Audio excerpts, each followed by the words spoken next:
Hello, everyone. I'm George from Ireland. Well, welcome back to my channel. This is about Donald Trump's forthcoming meeting with President Vladimirovich Putin. So, due to take place in the next few days. Now, before the venue was announced, I was going to guess it's Turkey, which has played host to negotiations between Ukraine and Russia since the beginning of the war. But Saudi Arabia, UAE, Qatar, they've all brokered prisoner exchanges and so on, secured the release of some of the 20,000 Ukrainian children kidnapped by Russia. And by the way, Russia's now advertising them to be adopted, people with good living parents. Putin, the Pied Piper of Hamelin. Well, I think not the children even go voluntarily. But anyway, back to the topic. So, Steve Witkoff, Trump's personal envoy, was there in Moscow. They released footage of that. The Russians very happy, the chemistry, and he was delighted to meet Putin. He was practically genuflecting. It really was sickening to behold. And Witkoff, last time he left Moscow, he was just Putin's parrot. He was saying exactly what Putin would say, that the war is all Ukraine's fault, that Ukraine's not a country, and blah blah blah. So that's obviously alarming from a Ukrainian perspective. That Witkoff, with no foreign policy experience, just a New York property developer, just one of Trump's acolytes, who's a complete brown noser for Trump, that he's being charged of such a delicate task. Um, so Trump is visibly frustrated. Remember, he was going to bring peace within 24 hours. 4,700 hours later, it still hasn't happened. Another point, yeah, there've been a number of times when there was going to be a ceasefire. Is it 3 times already this year, and it hasn't happened? And Russia saying, yes, we'd love to, yeah, but a few more conditions if we could just get this and this and this. And so at the last minute, trying to add additional conditions to gain more concessions. So, Trump is usually tub thumping, fulminating, threatening. Not so this case. Okay, some more sanctions, secondary sanctions. But the response has already been very, very feeble. Something's got to go on through Congress, more funding for armaments for the Ukrainian, more sanctions, but they're not very extensive. And other Democrats, Lindsey Graham, got to give a lot of credit for this one. I don't agree on that much.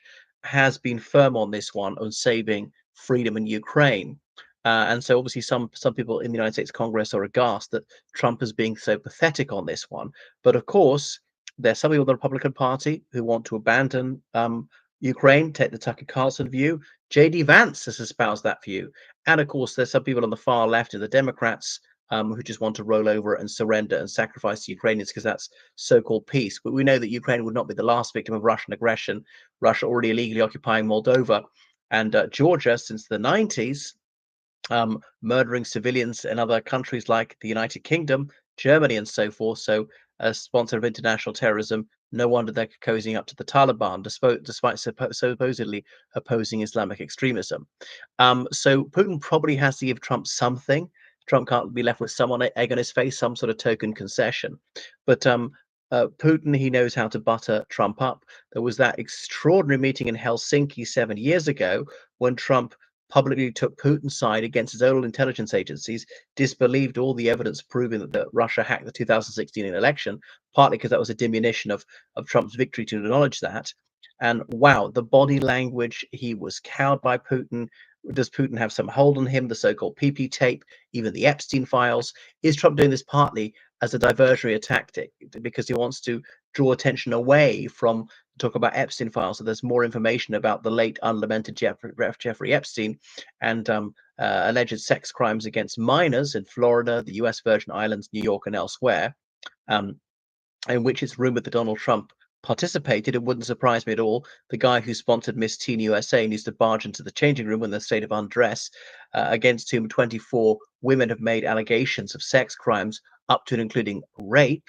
So Trump would have to be the unluckiest man in the world to be false accused of such crimes, publicly false accused by named complainants, if he was innocent as lamb. Well, we all know he's committed sexual abuse against a woman, E. Jean Carroll, as a New York court found. What else about this? Because you'd have to be very courageous to put your head above the parapet, these very valiant ladies, because you know that a lot of fanatical Trumpists are going to come after you. So going to be meeting Putin there. And of course, we know that Trump is invertebrate, is just mentally subnormal. So Putin will know exactly what to say to him to produce this sense of fraternity. We're in this together. we're on the same side. We have the same enemies. I feel so sorry for you. You're the greatest. You're the cleverest. You're a winner. Yeah. And the Ukrainians, they're on the side of the Democrats. They're against you. They're so unfair to you. They're not grateful enough. And to try and get him to cut them loose. So this is very worrying. You know, Steve Witkoff, who came back saying, yeah, the United States, we should recognize these illegally occupied territories as Russian sovereign soil, and so on. So it and Zelensky's not going to be there. There's talk of the three of them. Now we know that that Putin is utterly untrustworthy, just like Trump, a pathological liar.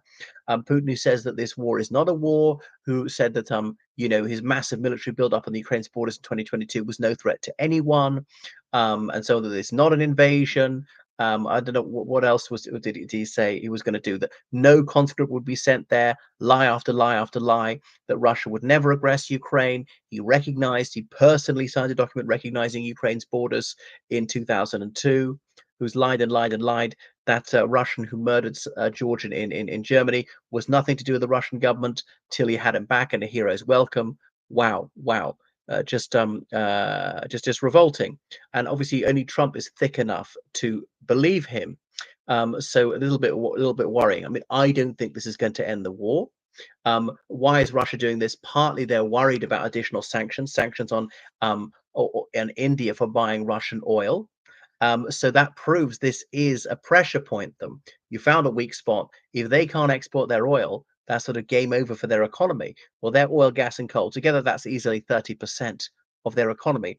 Now they'll always be able to export some. No matter how high the tariffs, they'll be able to buy some and maybe hide the fact that they're selling it. You know, sell it to Kazakhstan without it being recorded, who could then sell it on to China or whatever for a markup. But you can't get their oil exports down to zero, but you can get them down significantly. They're already selling at a major discount to India. In only about 5% of of India's oil came from Russia before the war, is now over 40% because they were offered these sweetheart deals. So I must acknowledge Narendra Modi, he's doing what's best for his people. It's a middle income economy, and he wants to help lift people out of poverty. So it's a no-brainer to say, I do what's best for Indians, not Ukrainians. I'm not against the Ukrainians, but I have to think about my own people. They're my duty, not the Ukrainians. So we're going to carry on buying. And I don't like these stern sermons from Occidental leaders. It's not as though that their governments have always been completely moral and altruistic in their dealings with other countries, including India. Um, so this deal in the coming days. Remember, Trump's deadline for a ceasefire was 50 days, then 10 or 12 days. So you never know where you are with him, changing the number all the time, just like he invents numbers all the time. That would be this is worrying for Ukraine, that Putin will be buttered up by Putin and to largely abandon them. And Putin's goals have not changed because the complete demilitarization of Ukraine, and then it'll be completely defenseless against Russia trying to take the whole of it, that Ukraine must never join NATO. Not so perturbed about about Ukraine joining the European Union. Partly they might think because that's divisive for the European Union and EU member states would block it. Remember, 27 EU member states, only takes one of them to veto it. Hungary and Slovakia both sworn to veto it. Even if they didn't, the others who might. I mean, Ukrainian membership of the European Union, I think, is at least 10 years away, more like 20, and the other countries are ahead in the queue. Goodness. Yeah, I don't think it's going to end the war. I think there might be more prisoner exchange as a result of it. There might be a ceasefire. They might agree to not to aerial attacks. And obviously, that would be a real gain, even though ground fighting continues, because the Russian drone attacks in Ukrainian cities have hugely ramped up, 14-fold more last month than they were the previous July. So they're producing so many more drones. But actually, these terror tactics against civilians, in a way, takes the pressure off the Ukrainian military. If those are against military targets, the Ukrainian military will be driven back even faster.